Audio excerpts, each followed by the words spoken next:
দেখছেন কি ধরনের একটা মিল, যেখানেই নামাজ প্রতিষ্ঠা করো সেখানে যাকাত আদায় করো। তার মানে হলো নামাজ সঠিকভাবে প্রতিষ্ঠা হতেই পারে না যাকাত ভিত্তিক অর্থ ব্যবস্থা পরিচালিত হওয়া ছাড়া।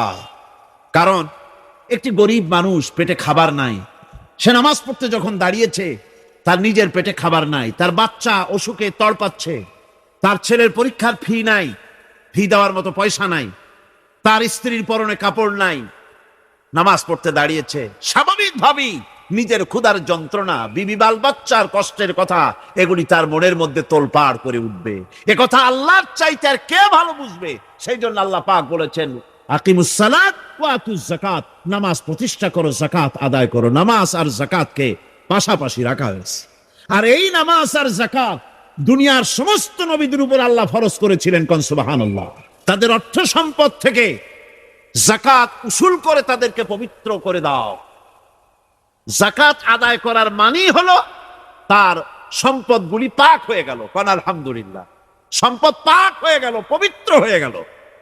আর যেই সম্পদের যাকাত দেওয়া হয় না, আল্লাহর রাস্তায় খরচ করা হয় না, তা সম্পূর্ণরূপে অপবিত্র, নাপাক। কি পরিমাণ সম্পদের নিসাবটা কেমন হবে? নিসাব হবে 52.5 তোলা রৌপ্য যদি আপনার কাছে থাকে, আপনি বাজার দর হিসাবে যাকাত দিবেন। স্বর্ণ 7.5 তোলা পর্যন্ত যদি হয়ে যায়, তাহলে অবশ্যই বাজার দর হিসাবে প্রতি বছর তার যাকাত দিবেন। ছাগল যদি 40টা থাকে, যাকাত দিবেন। গরু যদি 30টা থাকে, তাহলে যাকাত দিবেন। যাকাতের মাসলাটা খুবই কঠিন, যেখানে সেখানে গিয়ে জিজ্ঞেস করে এর জবাব পাওয়া সুকঠিন হয়ে যাবে। এখন যাকাতের নিসাব আমি বললাম, এবার বলবো যাকাতের খাত। যাকাত কোথায় কোথায় ব্যয় করবেন, কারে কারে দিবেন? সূরা তাওবার মধ্যে আল্লাহ পাক যাকাত কোথায় কোথায় দিবেন খাতগুলি আল্লাহ বলে দিচ্ছেন, কোন আলহামদুলিল্লাহ। যেখানে সেখানে যাকাত দেওয়া যাবে না। যাকাতের জন্য খাত হচ্ছে 8টি খাতে আপনার যাকাতের টাকা আপনি ব্যবহার করবেন, ব্যয় করবেন। প্রথম দিবেন ফকিরদেরকে। ফকির কারা? ফকির হচ্ছে নিজের জীবন জীবিকায় অন্যের মুখাভিক্ষি। তারপরে শিশু, এতিম, বিধবা, জীবন চালানো খুবই কষ্টকর, অভাবগ্রস্ত লোক, এরা হচ্ছে ফকির। আর মিসকিন হচ্ছে যারা নিজেদের প্রয়োজন উপযোগী অর্থ উপার্জন করার সামর্থ্য নাই, আর মানুষের কাছে আত্মমর্যাদার কারণে হাত পাততেও পারে না। এক কথায় এক গরিব ভদ্রলোক। আল্লাহ কোরআন শরীফ বলেছেন যে এদের চেহারা দেখে বুঝো জ্বর, পেটে খাবার নাই, অথবা সে অসুবিধায় আছে, চেহারা দেখে বুঝে তাকে সাহায্য করো। সে এমন শরীফ মানুষ, ঘরের মধ্যে 3 দিনও রান্না হয় নাই, কিন্তু দাড়ি টাড়ি সুন্দর করে আশ্রায়া জামাটা পরিপাটি করে গায়ে দিয়ে বেরোচ্ছে, কাউর কাছে হাত পাতে না, তার সরাপাতে তার ভদ্রতায় বাঁধে। ওনার সরাপথে বেঁধেছে, উনি চাবেন না কারো কাছে, কিন্তু উনাকে যিনি সৃষ্টি করেছেন সে আল্লাহ রাব্বুল আলামিন শোনায় দিচ্ছেন, বান্দারা আমার ওই গরিব ভদ্রলোককে খাবার দাও। ওরা হচ্ছে মিসকিন। এরপরে আমিলিন, 3 নম্বরে আমিলিন, অর্থাৎ যারা যাকাত, সরকারিভাবে যাকাত যারা আদায় করে, সেই আদায়কারীদেরকে এই যাকাতের টাকা দিয়ে তাদের সম্মানী দিতে বলা হয়েছে। ইসলামী গভর্নমেন্ট আসলে যাকাত তো আর আপনার খুশি মতো থাকবে না, যাকাত দিতে আপনি বাধ্য হবেন। যাকাত দিতে আপনি বাধ্য হবেন, গভর্নমেন্ট আদায় করবে আর গভর্নমেন্ট ডিস্ট্রিবিউট করবে। ওয়াল মুআল্লাফাতিল কুলুব, মনোতুষ্টির জন্য, যাদের মন জয় করতে হবে, এই ধরনের লোকদেরকে। ওয়ার রিকাব, আর গলদেশের মুক্তিদানের জন্য। ওয়াল গারিমিন, আর ঋণগ্রস্ত ব্যক্তি, তাও আবার এমন পর্যায়ের যে ঋণ পরিশোধ করতে গেলে যদি তার এমন অবস্থা হয় যে তার কাছে যাকাত দেওয়ার মতো টাকা থাকে না, এরকমের অবস্থা যদি হয়, তাহলে যাকাতের টাকা দিয়ে তার ঋণ পরিশোধ করে দেওয়া যেতে পারে। ফি সাবিলিল্লাহ। এরপরে হচ্ছে জিহাদের রাস্তা।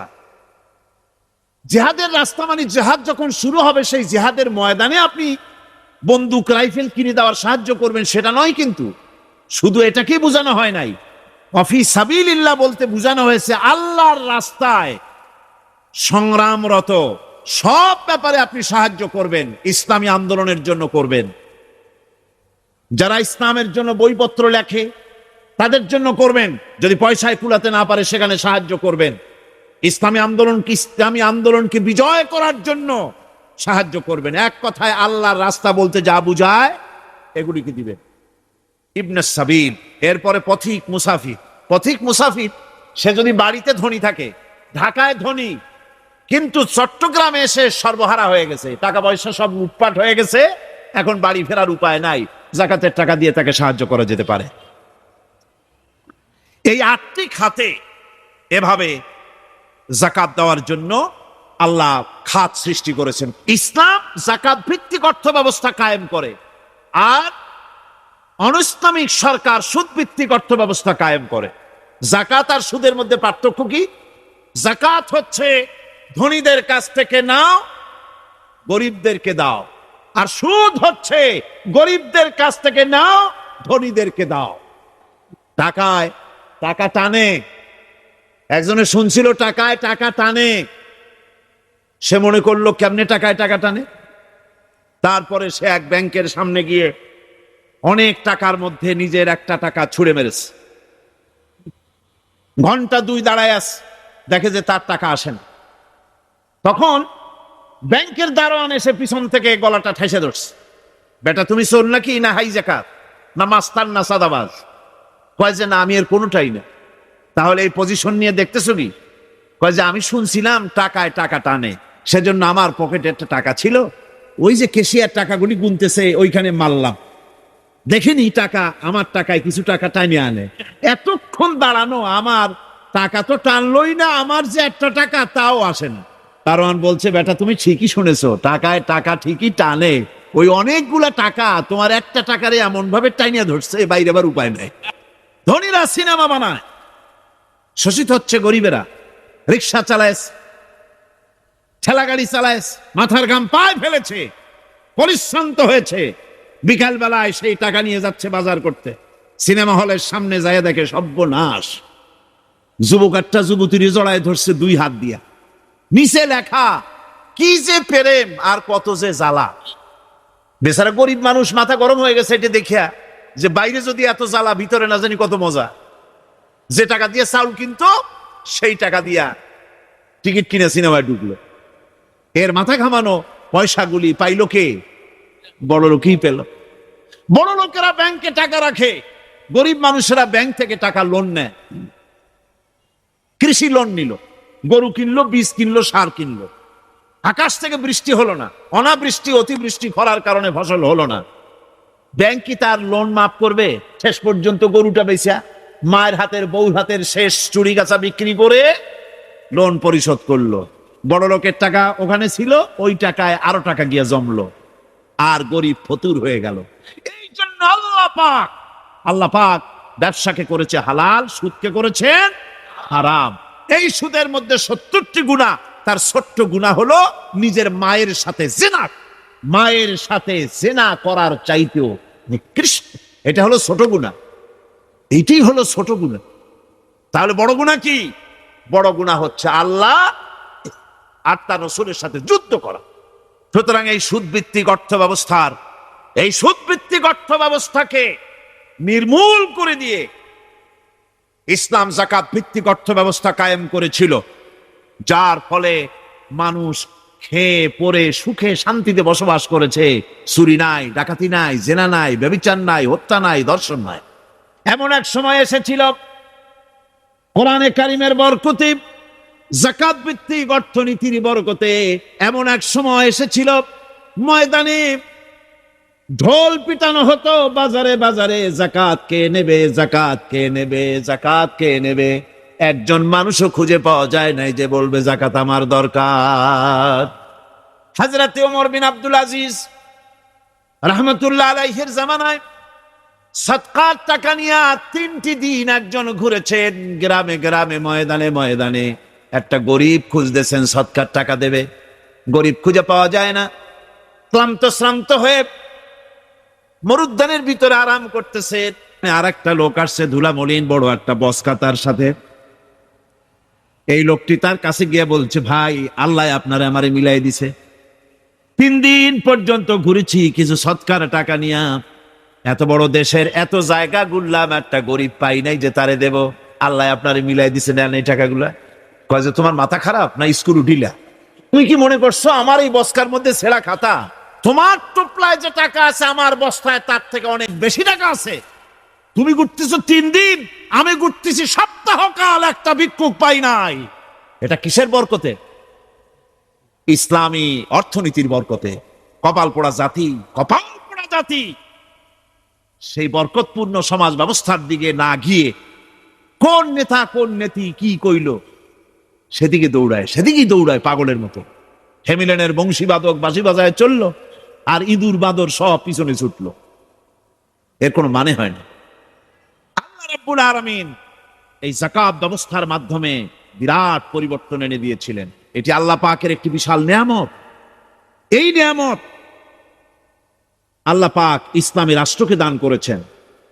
আর যাকাতই বরকত। হালালে বরকত হয়, হারামে তো আর বরকত হয় না। কথা ঠিক কিনা গো? এখন আল্লাহর রাহে যে আপনি খরচ করবেন, সেই খরচ করার জন্য আল্লাহ রাব্বুল আলামিন কয়েকটা মূলনীতি দিয়েছেন। কিভাবে কি মন মানসিকতা নিয়ে খরচ করবেন। খরচ করলেই কিন্তু সব হবে না, নিয়তের উপরে দারমাদার করছে সবকিছু।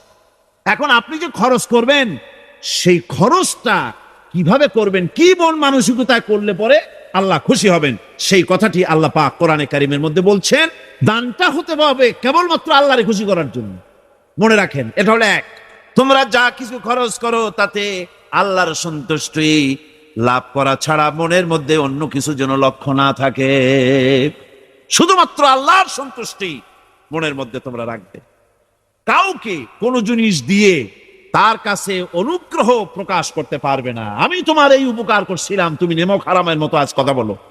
কাউকে কিছু দিয়ে অনুগ্রহ প্রকাশ করবে না, তার মনে ব্যথা দিবা না।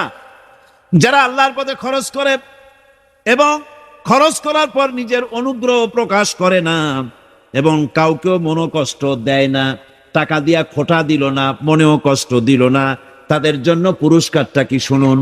আল্লাহ পাক বলেন পুরস্কার হচ্ছে লাহুম আজরুহুম ইনদা রাব্বিহিম ওয়ালা খাউফুন আলাইহিম ওয়ালা হুম ইয়াহজানুন। ওদের জন্য তার পরওয়ারদিগারের কাছে রয়েছে বিরাট পুরস্কার, আজরে আজিম। এদের জন্য কোনো ভয় নাই, কোনো চিন্তাও নাই, কিয়ামতে ডাইরেক্ট জান্নাতে চলে যাবে। সুবহানাল্লাহ। দানের এত ফজিলত। এরপরে আল্লাহ পাক বলছেন আল্লাহর পথে 3 নম্বরে হতেছে আল্লাহর পথে যা খরচ করবা বেছে বেছে ভালো জিনিসটা দিও, বাইসা বাইসা ছেঁড়া জামাটা দিও না। দান করার সময় বেছে বেছে খারাপটা দিও না, ছেঁড়া কাপড়টা দিও না, অখাদ্য কুখাদ্য দান করো না। বিয়ার মজলিস বিবাহে অনেক লোক দাওয়াত দিয়েছে, বেশি করে রান্না করছে, কম যদি হয়ে যায় বড় মিয়ার ইজ্জত নষ্ট হয়ে যাবে। মেহমান কম আসলো, এখন এই খাবারগুলি না পারিয়া তারপরে গরিবদের দেয়, না পেরে যখন খাবার কেউ নাই তখন গরিবদের দেয়। গরিবদের উদ্দেশ্য করে কিন্তু বানানো হয় নাই। সমাজ কল্যাণ পরিষদের এত বড় বিশাল মাহফিল, 16 লক্ষ টাকা খরচ হবে, দিলাম আমি 1 লাখ টাকা। এটা শুনাইয়া বলার পর আমার কথা শুনিয়া আরো যাদের টাকা আছে তারা হয়তো 2 লাখ দেবে। এই চিন্তা করে যদি তারগিবের জন্য, উৎসাহ প্রদানের জন্য, ইন্সপিরেশনের জন্য যদি হয়, এই নিয়ত হলে ক্ষতি নেই। কিন্তু সর্বাবস্থায় দানটা গোপন হয় ভালো।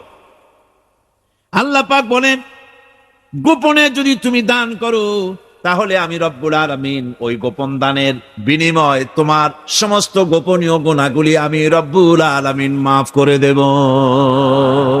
5 নম্বরে হচ্ছে নির্বোধ আর অজ্ঞ লোকদেরকে প্রয়োজনের অতিরিক্ত টাকা দিবা না। দেখেন ইসলামের কি সুন্দর বিধান। বোকা, নির্বোধ, অজ্ঞ আছে না সমাজে? তুমি মহব্বতে, আল্লাহর মহব্বতে ওর লাগে 500 টাকা দিয়ে দিলা 5000 টাকা, এ তো সর্বনাশ করে ফেলাবে। এই জন্য অজ্ঞ লোকদেরকে, নির্বোধ লোকদেরকে প্রয়োজনের অতিরিক্ত দিতে আল্লাহ নিষেধ করেছেন। তবে আল্লাহর ইচ্ছা হচ্ছে এই যে যত বড় পাপী হোক আর যত বড় খোদাদ্রোহী হোক না কেন, যার ভেতরে কোনো কার্পণ্যতা নাই। আল্লাহরে মানলেও আল্লাহ খাইতে দেন, না মানলেও দেন, সকলকেই দেন সমভাবে। 6 নম্বরে হচ্ছে কারো প্রয়োজন পূরণের জন্য যদি ধার দেওয়া হয়, যদি কাউকে ধার দেন তা আদায় করার জন্য বারবার তাকে তাগাদা দেওয়া যাবে না। একথা শুনে যারা ঋণগ্রস্ত আছেন তারা আবার এই সুবিধাটা নিয়েন না। সামর্থ্য থাকতে যদি যার কাছ থেকে ধার এনেছেন তাকে যদি কষ্ট দেন, অবশ্যই আল্লাহর কাছে আসামি হতে হবে কিয়ামতের দিন, কোনো সন্দেহ নাই। আর যে ব্যক্তি ধার দিয়েছেন তিনি যদি বুঝতে পারেন যে এই লোকটি আসলেই নিয়ত ভালো কিন্তু দিতে পারতেছে না, তাহলে এমন লোককে বারবার তাগাদা দিতে আল্লাহ নিষেধ করেছেন। তাকে শরম দিও না, তাকে সময় দাও। ঋণগ্রস্ত ব্যক্তির আর্থিক অবস্থা খারাপ হলে সচ্ছল হওয়া পর্যন্ত তাকে সময় দাও। আর তাকে যদি ক্ষমা করে দিতে পারো সেটা তো অনেক ভালো কথা, আল্লাহ তোমার প্রতি রহম করবেন। যদি ক্ষমার তাকে যদি সে দিতেই পারবে না এমন অবস্থা যদি হয়, তাহলে তাকে তুমি ক্ষমা করে দিও। কিছু লোক আছে ধার নেয়, ভাই দেব 1 মাসের মধ্যে, কোনো সন্দেহ নাই। 6 মাস যায় তারপরেও দেয় না, অন্য কাজ করে মিটাই, অন্য কাজ মিটায়, কিন্তু এর টাকা পরিশোধ করে না। এরকম লোকও আছে, তারা আল্লাহর কাছে দায়ী হবে। এই চালাকিটা আর কেউ বুঝুক আর না বুঝুক, আল্লাহ পাক তো খুব ভালো করেই বোঝেন।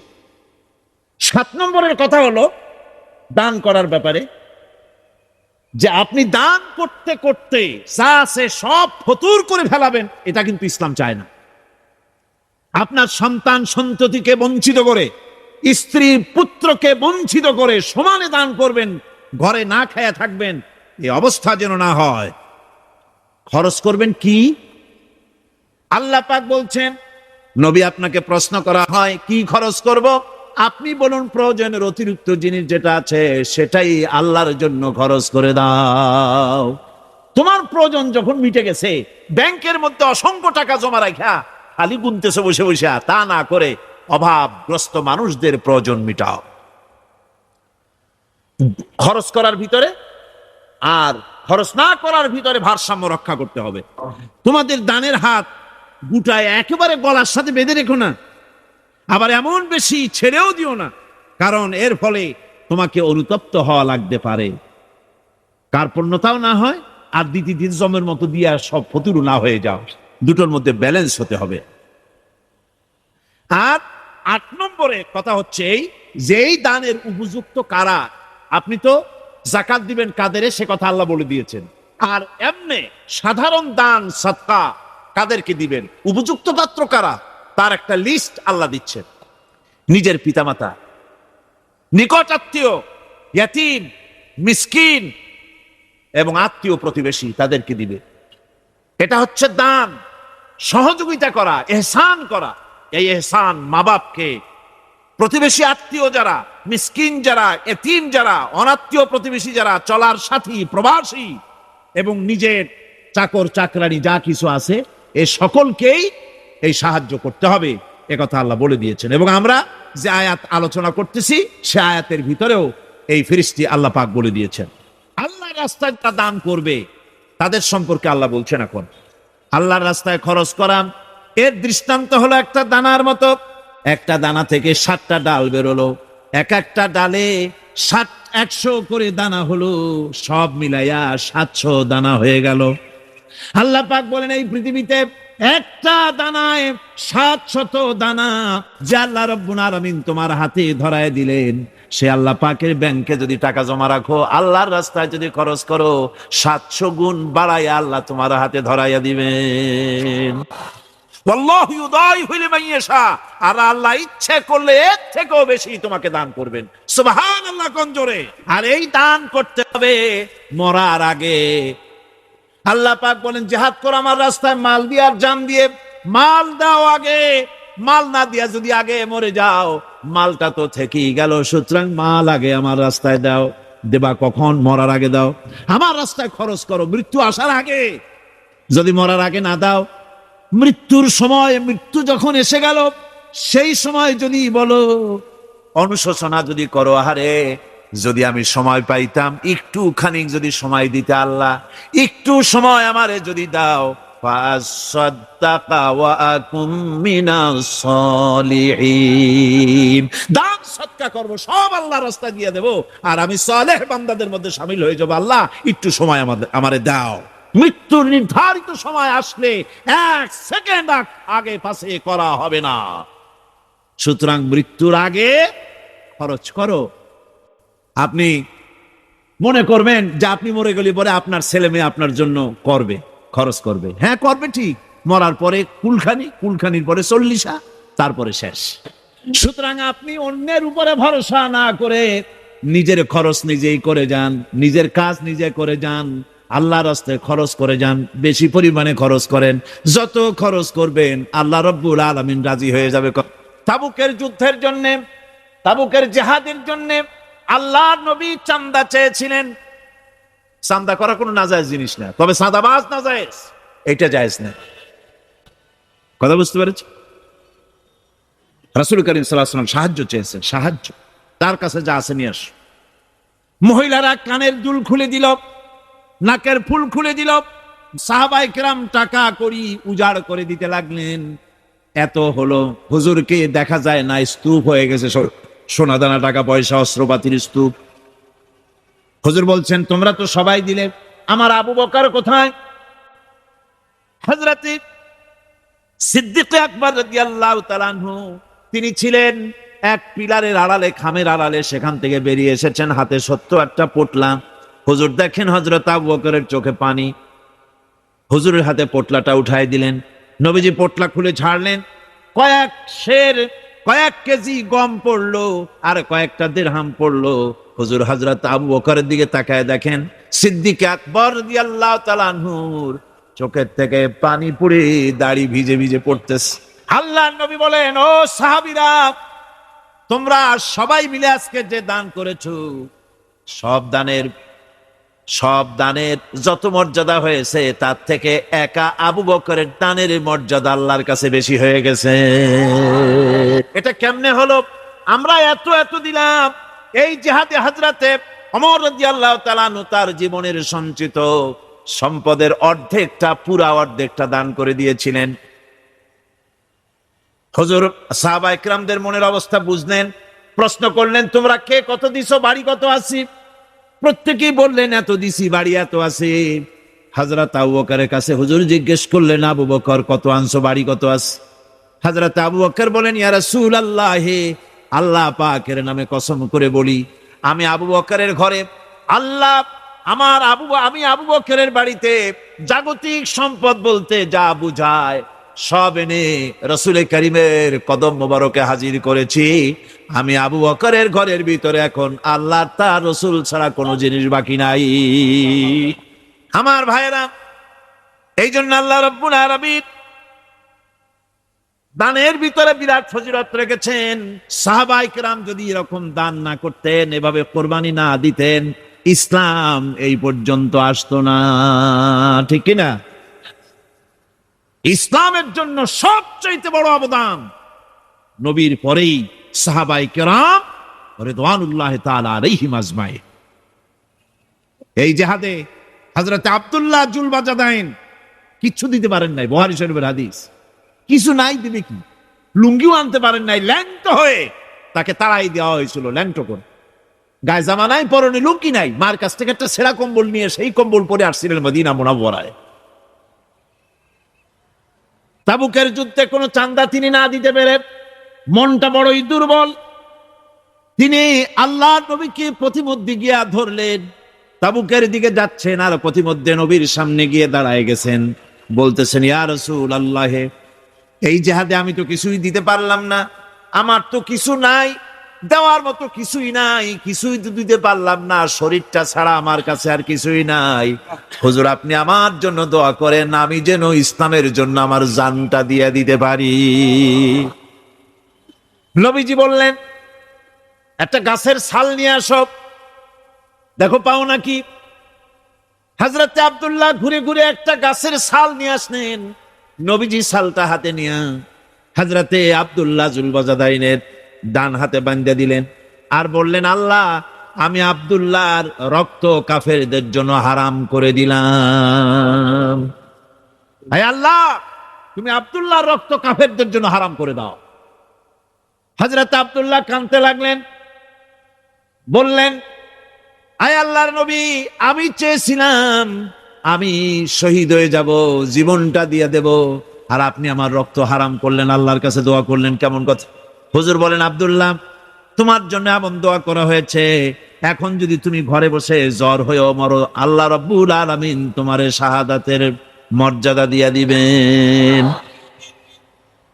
তাবুকের প্রান্তরে যাওয়ার পর রাসূলের কাছে খবর এলো, হযরতে আব্দুল্লাহ তীব্র কঠিন জ্বরে ভোগার পর তিনি ইন্তেকাল করেছেন। হুজুর বললেন, তার জন্য কবর খোঁড়ো। বুখারী শরীফের হাদিসে এসেছে, আব্দুল্লাহর জন্য কবর খনন করা হলো।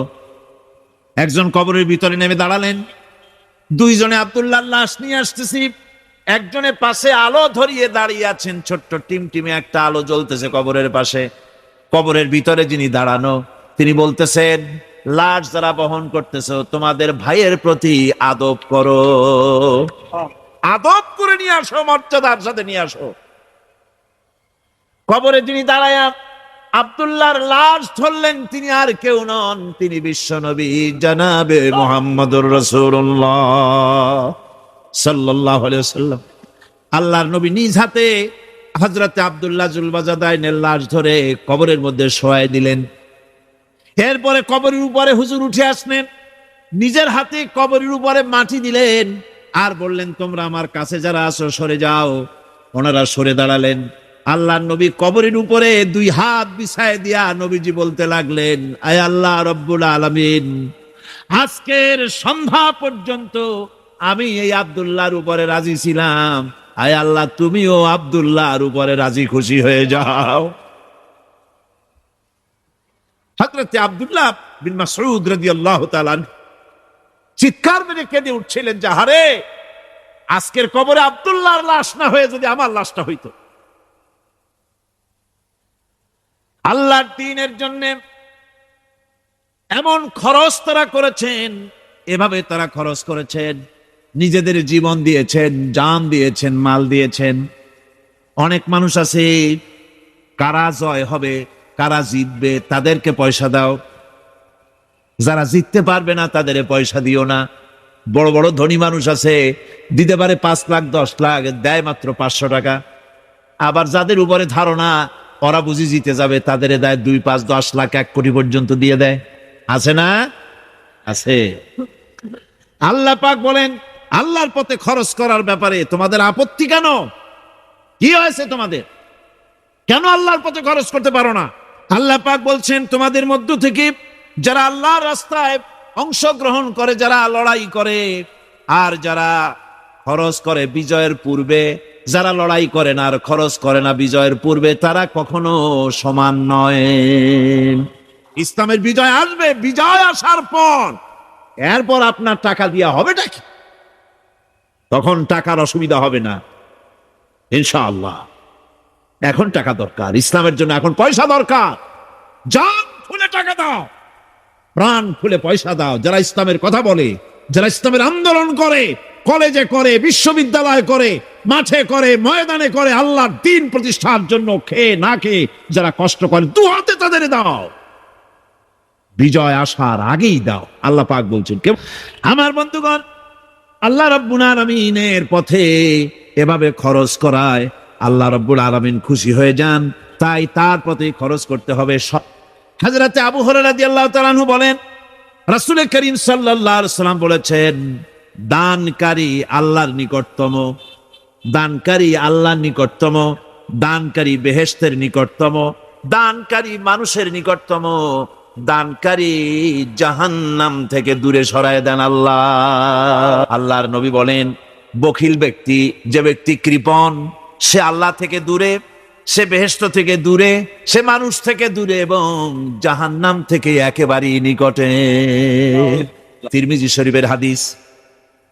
আর অবশ্যই একজন জাহিল দাতা, একজন কৃপণ আবেদের চাইতে আল্লাহর কাছে তার অনেক দাম। আল্লাহ যা দিয়েছেন, যেমন জোয়ার, যেমন ভাটি তেমন জোয়ার। কুয়ার পানি যদি না উঠান, কুয়ার পানি ক্রমান্বয়ে পচে যাবে, নষ্ট হবে। পানি যত উঠাবে কুয়া পানি তত জারি থাকবে। কোন সুবহানাল্লাহ।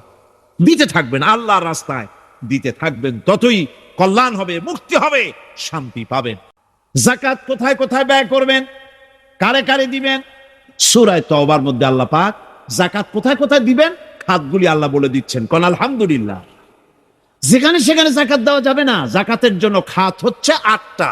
8টি খাতে আপনার যাকাতের টাকা আপনি ব্যবহার করবেন, ব্যয় করবেন। প্রথম দিবেন ফকিরদেরকে। ফকির কারা? ফকির হচ্ছে নিজের জীবন জীবিকায় অন্যের মুখাভিক্ষি। তারপরে শিশু, এতিম, বিধবা, জীবন চালানো খুবই কষ্টকর, অভাবগ্রস্ত লোক, এরা হচ্ছে ফকির। আর মিসকিন হচ্ছে যারা নিজেদের প্রয়োজন উপযোগী অর্থ উপার্জন করার সামর্থ্য নাই, আর মানুষের কাছে আত্মমর্যাদার কারণে হাত পাততেও পারে না। এক কথায় এক গরিব ভদ্রলোক। আল্লাহ কোরআন শরীফ বলেছেন যে এদের চেহারা দেখে বুঝো জ্বর পেটে খাবার নাই, অথবা সে অসুবিধায় আছে, চেহারা দেখে বুঝে তাকে সাহায্য করো। সে এমন শরীফ মানুষ, ঘরের মধ্যে 3 দিনও রান্না হয় নাই, কিন্তু আর দাড়ি টাড়ি সুন্দর করে আশ্রয়া জামাটা পরিপাটি করে গায়ে দিয়ে বেরোচ্ছে, কাউর কাছে হাত পাতে না, তার সরাপাতে তার ভদ্রতায় বাঁধে। ওনার সরাপথে বেঁধেছে, উনি চাবেন না কারো কাছে, কিন্তু উনাকে যিনি সৃষ্টি করেছেন সে আল্লাহ রাব্বুল আলামিন শোনায় দিচ্ছেন, বান্দারা আমার ওই গরিব ভদ্রলোককে খাবার দাও। ওরা হচ্ছে মিসকিন। এরপরে আমিলিন, 3 নম্বরে আমিলিন, অর্থাৎ যারা যাকাত সরকারিভাবে যাকাত যারা আদায় করে, সেই আদায়কারীদেরকে এই যাকাতের টাকা দিয়ে তাদের সম্মানী দিতে বলা হয়েছে। ইসলামী গভর্নমেন্ট আসলে যাকাত তো আর আপনার খুশি মতো থাকবে না, যাকাত দিতে আপনি বাধ্য হবেন। যাকাত দিতে আপনি বাধ্য হবেন, গভর্নমেন্ট আদায় করবে আর গভর্নমেন্ট ডিস্ট্রিবিউট করবে। ওয়াল মুআল্লাফাতিল কুলুব, মনোতুষ্টির জন্য, যাদের মন জয় করতে হবে, এই ধরনের লোকদেরকে। ওয়ার রিকাব, আর গলদেশের মুক্তিদানের জন্য। ওয়াল গারিমিন, আর ঋণগ্রস্ত ব্যক্তি, তাও আবার এমন পর্যায়ের যে ঋণ পরিশোধ করতে গেলে যদি তার এমন অবস্থা হয় যে তার কাছে যাকাত দেওয়ার মতো টাকা থাকে না, এরকমের অবস্থা যদি হয় তাহলে যাকাতের টাকা দিয়ে তার ঋণ পরিশোধ করে দেওয়া যেতে পারে। ফি সাবিলিল্লাহ। এরপরে হচ্ছে জিহাদের রাস্তা। জিহাদের রাস্তা মানে জিহাদ যখন শুরু হবে সেই জিহাদের ময়দানে আপনি বন্দুক রাইফেল কিনে দেওয়ার সাহায্য করবেন, সেটা নয়। কিন্তু শুধু এটাকে বোঝানো হয় নাই, ফি সাবিলিল্লাহ বলতে বোঝানো হয়েছে আল্লাহর রাস্তায় সংগ্রামরত সব ব্যাপারে আপনি সাহায্য করবেন, ইসলামী আন্দোলনের জন্য করবেন। যারা ইসলামের জন্য বইপত্র লেখে তাদের জন্য করবেন, যদি পয়সায় কুলাতে না পারে সেখানে সাহায্য করবেন। ইসলামী আন্দোলনকে বিজয় করার জন্য সাহায্য করবেন। এক কথায় আল্লাহর রাস্তা বলতে যা বুঝায় এগুলিকে দিবেন। ইবনে সাবিল, এরপরে পথিক মুসাফির। পথিক মুসাফির সে যদি বাড়িতে ধনী থাকে, ঢাকায় ধনী, কিন্তু চট্টগ্রামে এসে সর্বহারা হয়ে গেছে, টাকা পয়সা সব লুটপাট হয়ে গেছে, এখন বাড়ি ফেরার উপায় নাই, যাকাতের টাকা দিয়ে তাকে সাহায্য করা যেতে পারে। এই 8টি খাতে এভাবে যাকাত দেওয়ার জন্য আল্লাহ খাত সৃষ্টি করেছেন। ইসলাম যাকাত ভিত্তিক অর্থ ব্যবস্থা কায়েম করে, আর অনৈসলামিক সরকার সুদ ভিত্তিক অর্থ ব্যবস্থা কায়েম করে। যাকাত আর সুদের মধ্যে পার্থক্য কি? যাকাত হচ্ছে ধনীদের কাছ থেকে নাও, গরিবদেরকে দাও, আর সুদ হচ্ছে গরিবদের কাছ থেকে নাও, ধনীদেরকে দাও। টাকায় টাকা টানে। একজনে শুনছিল টাকায় টাকা টানে, সে মনে করলো কেমনে টাকায় টাকা টানে। তারপরে সে এক ব্যাংকের সামনে গিয়ে অনেক টাকার মধ্যে নিজের একটা টাকা ছুঁড়ে মেরেছে। ঘন্টা 2 দাঁড়ায় আছে, দেখে যে তার টাকা আসে না। তখন ব্যাংকের দারোয়ান এসে পিছন থেকে গলাটা ঠেসে ধরছে, বেটা তুমি চোর নাকি, না হাই জাকাত, না মাস্তান, না সাদাবাজ? কয় যে না, আমি এর কোনোটাই না। তাহলে এই পজিশন নিয়ে দেখতেছো কি? কয় যে আমি শুনছিলাম টাকায় টাকা টানে, সেজন্য আমার পকেটে একটা টাকা ছিল, ওই যে কেশিয়ার টাকাগুলি গুনতেছে ওইখানে মারলাম। দেখেনি টাকা, আমার টাকায় কিছু টাকা টাইনে আনে। এতক্ষণ দাঁড়ানো, আমার টাকা তো টানলই না, আমার যে একটা টাকা তাও আসে না। দারোয়ান বলছে, বেটা তুমি ঠিকই শুনেছো, টাকায় টাকা ঠিকই টানে, ওই অনেকগুলা টাকা তোমার একটা টাকারে এমন ভাবে টাইনিয়া ধরছে, বাইরে আবার উপায় নাই। ধনীরা সিনেমা বানায়, শোষিত হচ্ছে গরিবেরা। রিক্সা চালায়, ঠেলা গাড়ি চালায়, মাথার ঘাম পায়ে ফেলেছে, পরিশ্রান্ত হয়েছে, বিকাল বেলায় সেই টাকা নিয়ে যাচ্ছে বাজার করতে। সিনেমা হলের সামনে যায় দেখে সর্বনাশ, যুবক একটা যুবতীর জড়ায় ধরছে দুই হাত দিয়া, নিচে লেখা কি যে প্রেম আর কত যে জ্বালা। বেচারা গরিব মানুষ মাথা গরম হয়ে গেছে এটা দেখিয়া, যে বাইরে যদি এত জ্বালা, ভিতরে না জানি কত মজা। যে টাকা দিয়ে চাউল কিনতো, সেই টাকা দিয়া টিকিট কিনে সিনেমায় ঢুকলো। এর মাথা ঘামানো পয়সাগুলি পাইল কে? বড় লোকই পেল। বড় লোকেরা ব্যাংকে টাকা রাখে, গরিব মানুষেরা ব্যাংক থেকে টাকা লোন নেয়। কৃষি লোন নিল, গরু কিনলো, বীজ কিনলো, সার কিনলো। আকাশ থেকে বৃষ্টি হলো না, অনাবৃষ্টি অতিবৃষ্টি খরার কারণে ফসল হলো না। ব্যাংক কি তার লোন মাফ করবে? শেষ পর্যন্ত গরুটা বেচা, মায়ের হাতের বউ হাতের শেষ চুরি গাছা বিক্রি করে লোন পরিশোধ করলো। বড় লোকের টাকা ওখানে ছিল, ওই টাকায় আরো টাকা গিয়ে জমলো, আর গরিব ফতুর হয়ে গেল। এই জন্য আল্লাহ পাক ব্যবসাকে করেছে হালাল, সুদকে করেছেন হারাম। এই সুদের মধ্যে 70টি গুনাহ, তার ছোট্ট গুনাহ হলো নিজের মায়ের সাথে জিনা। মায়ের সাথে জিনা করার চাইতেও নিকৃষ্ট, এটা হলো ছোট গুনাহ। এইটাই হলো ছোট গুনাহ। তাহলে বড় গুনাহ কি? বড় গুনাহ হচ্ছে আল্লাহ আর তার রাসূলের সাথে যুদ্ধ করা। সুতরাং এই সুদভিত্তিক অর্থ ব্যবস্থাকে নির্মূল করে দিয়ে ইসলাম যাকাত ভিত্তিক অর্থ ব্যবস্থা কায়েম করেছিল, যার ফলে মানুষ খেয়ে পরে সুখে শান্তিতে বসবাস করেছে। চুরি নাই, ডাকাতি নাই, জেনা নাই, ব্যভিচার নাই, হত্যা নাই, ধর্ষণ নাই। এমন এক সময় এসেছিল কোরআনে কারিমের বরকতে, যাকাত ভিত্তিক অর্থনীতির বরকতে, এমন এক সময় এসেছিল ময়দানে ঢোল পিটানো হতো বাজারে বাজারে, যাকাত কে নেবে, যাকাত কে নেবে, যাকাত কে নেবে। একজন মানুষও খুঁজে পাওয়া যায় নাই যে বলবে যাকাত আমার দরকার। হযরত ওমর বিন আব্দুল আজিজ রাহমাতুল্লাহ আলাইহির জামানায় সদকার টাকা নিয়ে 3টি দিন একজন ঘুরেছেন গ্রামে গ্রামে, ময়দানে ময়দানে। একটা গরিব খুঁজতেছেন সদকার টাকা দেবে, গরিব খুঁজে পাওয়া যায় না। ক্লান্ত শ্রান্ত হয়ে মরুদ্যানের ভিতরে আরাম করতেছে। আর একটা লোক আসছে, ধুলা মলিন বড় একটা বস্কা তার সাথে। এই লোকটি তার কাছে গিয়ে বলছে, ভাই আল্লাহ আপনারে আমারে মিলাই দিছে, 3 দিন পর্যন্ত ঘুরেছি কিছু সদকার টাকা নিয়া, এত বড় দেশের এত জায়গা ঘুরলাম, একটা গরিব পাই নাই যে তারে দেব, আল্লাহ আপনারে মিলাই দিছে, নেন এই টাকাগুলা। কয় যে তোমার মাথা খারাপ না স্কুল উঠিলা? তুমি কি মনে করছো আমার এই বস্কার মধ্যে ছেঁড়া খাতা? তোমার টোপলায় যে টাকা আছে আমার বস্তায় তার থেকে অনেক বেশি টাকা আছে। তুমি ঘুরতেছো 3 দিন, আমি ঘুরতেছি সপ্তাহকাল, একটা ভিক্ষুক পাই নাই। এটা কিসের বরকতে? ইসলামী অর্থনীতির বরকতে। কপাল পোড়া জাতি, কপাল পোড়া জাতি। সেই বরকতপূর্ণ সমাজ ব্যবস্থার দিকে না গিয়ে কোন নেতা কোন নেত্রী কি কইল সেদিকেই দৌড়ায় পাগলের মতো। হেমিলেনের বংশীবাদক বাঁশি বাজায় চললো, আর ইঁদুর বাদর সব পিছনে ছুটলো। এর কোনো মানে হয় না। আল্লাহ রাব্বুল আলামিন এই যাকাত ব্যবস্থার মাধ্যমে বিরাট পরিবর্তন এনে দিয়েছিলেন। এটি আল্লাহ পাকের একটি বিশাল নিয়ামত। এই নিয়ামত আল্লাহ পাক ইসলামী রাষ্ট্রকে দান করেছেন। আর যাকাতই বরকত।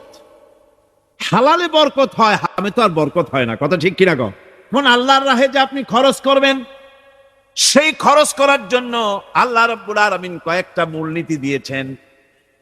কিভাবে কি মন মানসিকতা নিয়ে খরচ করবেন। খরচ করলেই কিন্তু সওয়াব হবে না, নিয়তের উপরে দারমাদার করছে সবকিছু। এখন আপনি যে খরচ করবেন, সেই খরচটা কিভাবে করবেন, কি মন মানসিকতায় করলে পরে আল্লাহ খুশি হবেন, সেই কথাটি আল্লাহ পাক কোরআনে কারিমের মধ্যে বলছেন। দানটা হতে হবে কেবলমাত্র আল্লাহরে খুশি করার জন্য। মনে রাখেন, এটা হলো এক। তোমরা যা কিছু খরচ করো তাতে আল্লাহর সন্তুষ্টি লাভ করা ছাড়া মনের মধ্যে অন্য কিছু যেন লক্ষ্য না থাকে, শুধুমাত্র আল্লাহর সন্তুষ্টি মনের মধ্যে তোমরা রাখবে। কাউকে কোনো জিনিস দিয়ে তার কাছে অনুগ্রহ প্রকাশ করতে পারবে না। আমি তোমার এই উপকার করছিলাম, তুমি নেমক হারামের মতো আজ কথা বলো। কাউকে কিছু দিয়ে অনুগ্রহ প্রকাশ করবে না, তার মনে ব্যথা দিবা না। যারা আল্লাহর পথে খরচ করে এবং খরচ করার পর নিজের অনুগ্রহ প্রকাশ করে না এবং কাউকেও মনোকষ্ট দেয় না, টাকা দিয়া খোটা দিল না, মনেও কষ্ট দিল না, তাদের জন্য পুরস্কারটা কি শুনুন। আল্লাহ পাক বলেন পুরস্কার হচ্ছে লাহুম আজরুহুম ইনদা রাব্বিহিম ওয়ালা খাউফুন আলাইহিম ওয়ালা হুম ইয়াহজানুন। ওদের জন্য তার পরওয়ারদিগারের কাছে রয়েছে বিরাট পুরস্কার, আজরে আজিম। এদের জন্য কোনো ভয় নাই, কোনো চিন্তাও নাই, কিয়ামতে ডাইরেক্ট জান্নাতে চলে যাবে। সুবহানাল্লাহ। দানের এত ফজিলত। এরপরে আল্লাহ পাক বলছেন আল্লাহর পথে 3 নম্বরে হতেছে আল্লাহর পথে যা খরচ করবা বেছে বেছে ভালো জিনিসটা দিও, বাইসা বাইসা ছেঁড়া জামাটা দিও না। দান করার সময় বেছে বেছে খারাপটা দিও না, ছেঁড়া কাপড়টা দিও না, অখাদ্য কুখাদ্য দান করো না। বিয়ার মজলিস বিবাহে অনেক লোক দাওয়াত দিয়েছে, বেশি করে রান্না করছে, কম যদি হয়ে যায় বড় মিয়ার ইজ্জত নষ্ট হয়ে যাবে। মেহমান কম আসলো, এখন এই খাবারগুলি না পারিয়া তারপরে গরিবদের দেয়, না পেরে যখন খাবার কেউ নাই তখন গরিবদের দেয়। গরিবদের উদ্দেশ্য করে কিন্তু বানানো হয় নাই। সমাজ কল্যাণ পরিষদের এত বড় বিশাল মাহফিল, 16 লক্ষ টাকা খরচ হবে, দিলাম আমি 1 লাখ টাকা। এটা শুনাইয়া বলার পর আমার কথা শুনিয়া আরো যাদের টাকা আছে তারা হয়তো 2 লাখ দেবে। এই চিন্তা করে যদি তারগিবের জন্য, উৎসাহ প্রদানের জন্য, ইন্সপিরেশনের জন্য যদি হয়, এই নিয়ত হলে ক্ষতি নেই। কিন্তু সর্বাবস্থায় দানটা গোপন হয় ভালো। আল্লাহ পাক বলেন গোপনে যদি তুমি দান করো তাহলে আমি রব্বুল আলামিন ওই গোপন দানের বিনিময় তোমার সমস্ত গোপনীয় গুনাহগুলি আমি রব্বুল আলামিন মাফ করে দেব। 5 নম্বরে হচ্ছে নির্বোধ আর অজ্ঞ লোকদেরকে প্রয়োজনের অতিরিক্ত টাকা দিবা না। দেখেন ইসলামের কি সুন্দর বিধান। বোকা, নির্বোধ, অজ্ঞ আছে না সমাজে? তুমি মহব্বতে, আল্লাহর মহব্বতে ওর লাগে 500 টাকা দিয়ে দিলা 5000 টাকা, এ তো সর্বনাশ করে ফেলাবে। এই জন্য অজ্ঞ লোকদেরকে, নির্বোধ লোকদেরকে প্রয়োজনের অতিরিক্ত দিতে আল্লাহ নিষেধ করেছেন। তবে আল্লাহর ইচ্ছা হচ্ছে এই যে যত বড় পাপী হোক আর যত বড় খোদাদ্রোহী হোক না কেন, যার ভেতরে কোনো কার্পণ্যতা নাই, আল্লাহরে মানলেও আল্লাহ খাইতে দেন, না মানলেও দেন, সকলকেই দেন সমভাবে। 6 নম্বরে হচ্ছে কোনো সন্দেহ নাই, আর যে ব্যক্তি ধার দিয়েছেন তিনি যদি বুঝতে পারেন যে এই লোকটি আসলেই নিয়ত ভালো কিন্তু দিতে পারতেছে না, তাহলে এমন লোককে বারবার তাগাদা দিতে আল্লাহ নিষেধ করেছেন। তাকে শরম দিও না, তাকে সময় দাও। ঋণগ্রস্ত ব্যক্তির আর্থিক অবস্থা খারাপ হলে সচ্ছল হওয়া পর্যন্ত তাকে সময় দাও। আর তাকে যদি ক্ষমা করে দিতে পারো সেটা তো অনেক ভালো কথা, আল্লাহ তোমার প্রতি রহম করবেন। যদি ক্ষমার তাকে যদি সে দিতেই পারবে না এমন অবস্থা যদি হয়, তাহলে তাকে তুমি ক্ষমা করে দিও।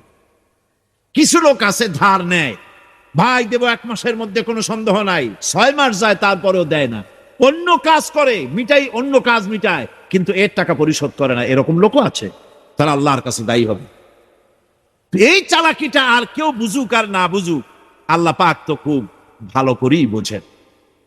7 নম্বরের কথা হলো দান করার ব্যাপারে, যে আপনি দান করতে করতে যা আছে সব ফতুর করে ফেলাবেন, এটা কিন্তু ইসলাম চায় না। আপনার সন্তান সন্ততিকে বঞ্চিত করে, স্ত্রী পুত্রকে বঞ্চিত করে সমানে দান করবেন, ঘরে না খায়া থাকবেন, এই অবস্থা যেন না হয়। খরচ করবেন কি? আল্লাহ পাক বলছেন, নবী আপনাকে প্রশ্ন করা হয় কি খরচ করব, আপনি বলুন প্রয়োজনের অতিরিক্ত জিনিস যেটা আছে সেটাই আল্লাহর জন্য খরচ করে দাও। তোমার প্রয়োজন যখন মিটে গেছে, ব্যাংকের মধ্যে অসংখ্য টাকা জমা রাখা খালি গুনতেছে বসে বসে, তা না করে অভাবগ্রস্ত মানুষদের প্রয়োজন মিটাও। খরচ করার ভিতরে আর খরচ না করার ভিতরে ভারসাম্য রক্ষা করতে হবে। তোমাদের দানের হাত গুটায় একেবারে গলার সাথে বেঁধে রেখো না, আবার এমন বেশি ছেড়েও দিও না, কারণ এর ফলে তোমাকে অনুতপ্ত হওয়া লাগতে পারে, কার্পণ্যতাও না হয় আর দিন জমের মতো দিয়ে সব ফতুরু না হয়ে যাও। দুটোর মধ্যে ব্যালেন্স হতে হবে। আর 8 নম্বরে কথা হচ্ছে এই যে এই দানের উপযুক্ত কারা। আপনি তো জাকাত দিবেন কাদের, সে কথা আল্লাহ বলে দিয়েছেন। আর এমনি সাধারণ দান সদকা কাদেরকে দিবেন, উপযুক্ত পাত্র কারা, তার একটা লিস্ট আল্লাহ দিচ্ছেন। নিজের পিতামাতা, নিকট আত্মীয়, ইয়াতীম, মিসকিন এবং আত্মীয় প্রতিবেশী, তাদেরকে দিবে। এটা হচ্ছে দান, সহযোগিতা করা, এহসান করা। এই এহসান মা বাপকে, প্রতিবেশী আত্মীয় যারা, মিসকিন যারা, এতিম যারা, অনাত্মীয় প্রতিবেশী যারা, চলার সাথী, প্রবাসী এবং নিজের চাকর চাকরানি যা কিছু আছে, এই সকলকেই এই সাহায্য করতে হবে, একথা আল্লাহ বলে দিয়েছেন। এবং আমরা যে আয়াত আলোচনা করতেছি সে আয়াতের ভিতরেও এই ফেরেশতা আল্লাহ পাক বলে দিয়েছেন। আল্লাহর রাস্তায় তা দান করবে তাদের সম্পর্কে আল্লাহ বলছেন এখন আল্লাহর রাস্তায় খরচ করা এর দৃষ্টান্ত হলো একটা দানার মতো। একটা দানা থেকে 7টা ডাল বেরোলো, এক একটা ডালে 100 করে দানা হলো, সব মিলাইয়া 700 দানা হয়ে গেল। আল্লাহ পাক বলেন এই পৃথিবীতে একটা দানায় 700 দানা যে আল্লাহ রাব্বুল আলামিন তোমার হাতে ধরায় দিলেন, সে আল্লাহ পাকের ব্যাংকে যদি টাকা জমা রাখো, আল্লাহর রাস্তায় যদি খরচ করো, 700 গুণ বাড়াইয়া আল্লাহ তোমার হাতে ধরাইয়া দিবেন। ওয়াল্লাহু ইউদাইফু লিমান ইয়াশা, আর আল্লাহ ইচ্ছে করলে এর থেকেও বেশি তোমাকে দান করবেন। সুবহানাল্লাহ কোন জোরে। আর এই দান করতে হবে মরার আগে। আল্লাহ পাক বলেন জিহাদ করো আমার রাস্তায়, মাল দিয়ে আর জান দিয়ে। মাল দাও আগে, মাল না দিয়া যদি আগে মরে যাও, মালটা তো থেকেই গেল। সুতরাং মাল আগে আমার রাস্তায় দাও। দেবা কখন? মরার আগে দাও। আমার রাস্তায় খরচ করো মৃত্যু আসার আগে। যদি মরার আগে না দাও, মৃত্যুর সময়, মৃত্যু যখন এসে গেল সেই সময় যদি বলো, অনুশোচনা যদি করো, আহারে যদি আমি সময় পাইতাম, একটু খানিক যদি সময় দিতে, আল্লাহ একটু সময় আমারে যদি দাও, ফাসাদ্দাকা ওয়া আকুম মিনাস সালিহিন, দান সদকা করব, সব আল্লাহর রাস্তায় দিয়ে দেব, আর আমি সালেহ বান্দাদের মধ্যে শামিল হয়ে যাব। আল্লাহ একটু সময় আমারে দাও। মৃত্যুর নির্ধারিত সময় আসলে 1 সেকেন্ড আগে পাশে করা হবে না। সুতরাং মৃত্যুর আগে খরচ করো। আপনি মনে করবেন যে আপনি মরে গেলে পরে আপনার ছেলে মেয়ে আপনার জন্য করবে, খরচ করবে। হ্যাঁ করবে ঠিক, মরার পরে কুলখানির পরে 40, তারপরে শেষ। সুতরাং আপনি অন্যের উপরে ভরসা না করে নিজের খরচ নিজেই করে যান, নিজের কাজ নিজে করে যান, আল্লাহর রাস্তায় খরচ করে যান, বেশি পরিমাণে খরচ করেন। যত খরচ করবেন আল্লাহ রাব্বুল আলামিন রাজি হয়ে যাবে। তাবুকের যুদ্ধের জন্য, তাবুকের জিহাদের জন্য আল্লাহর নবী চাঁদা চেয়েছিলেন। চাঁদা করা কোনো নাজায়েজ জিনিস না, তবে চাঁদাবাজ নাজায়েজ, এটা জায়েজ না। কথা বুঝতে পেরেছি? রাসূল করিম সাল্লাল্লাহু আলাইহি ওয়াসাল্লাম সাহায্য চেয়েছেন, সাহায্য তার কাছে যা আছে নিয়ে আস। মহিলারা কানের দুল খুলে দিল, নাকের ফুল খুলে দিল। সাহাবায়ে কেরাম টাকা করি উজাড় করে দিতে লাগলেন। এত হলো, হুজুরকে দেখা যায় না, স্তূপ হয়ে গেছে, সোনা দানা টাকা পয়সা অস্ত্রপাতির স্তূপ। হুজুর বলছেন তোমরা তো সবাই দিলে, আমার আবু বকর কোথায়? হযরত সিদ্দিক আকবর রাদিয়াল্লাহু তাআলা আনহু, তিনি ছিলেন এক পিলারের আড়ালে, খামের আড়ালে, সেখান থেকে বেরিয়ে এসেছেন, হাতে 70টা পোটলা। হুজুর দেখেন হযরত আবু বকরের চোখে পানি। হুজুরের হাতে পোটলাটা উঠাই দিলেন। নবীজি পোটলা খুলে ছাড়লেন, কয়েক কেজি গম পড়লো আর কয়েকটা দিরহাম পড়লো। হুজুর হযরত আবু বকরের দিকে তাকায় দেখেন সিদ্দিক আকবর রাদিয়াল্লাহু তাআলা আনহুর চোখের থেকে পানি পড়ে দাড়ি ভিজে ভিজে পড়তেছে। আল্লাহর নবী বলেন, ও সাহাবীরা, তোমরা সবাই মিলে আজকে যে দান করেছো, সব দানের যত মর্যাদা হয়েছে তার থেকে একা আবু বকরের দানের মর্যাদা আল্লাহর কাছে বেশি হয়ে গেছে। এটা কেমনে হলো? আমরা এত দিলাম। এই জিহাদে হযরতে ওমর রাদিয়াল্লাহু তাআলা আনহু তার জীবনের সঞ্চিত সম্পদের অর্ধেকটা, পুরা অর্ধেকটা দান করে দিয়েছিলেন। হুজুর সাহাবা ইকরামদের মনের অবস্থা বুঝলেন, প্রশ্ন করলেন, তোমরা কে কত দিছো, বাড়ি কত আছে? প্রত্যেকেই বললেন এত দিছি, বাড়ি এত আছে। হযরত আবু বকরের কাছে হুজুর জিজ্ঞেস করলেন, আবু বকর কত আনছো, বাড়ি কত আছে? হযরত আবু বকর বলেন, ইয়া রাসূলুল্লাহ, আল্লাহ পাকের নামে কসম করে বলি, আমি আবু বকরের ঘরে আল্লাহ আমি আবু বকরের বাড়িতে জাগতিক সম্পদ বলতে যা বুঝায় সব এনে রসুল করিমের কদম মোবারকে হাজির করেছি। আমি আবু বকরের ঘরের ভিতরে এখন আল্লাহ তার রসুল ছাড়া কোনো জিনিস বাকি নাই। আমার ভাইয়েরা, এই জন্য আল্লাহ রাব্বুল আলামিন দানের ভিতরে বিরাট ফজিলত রেখেছেন। সাহাবায়ে কেরাম যদি এরকম দান না করতেন, এভাবে কোরবানি না দিতেন, ইসলাম এই পর্যন্ত আসতো না, ঠিক কিনা?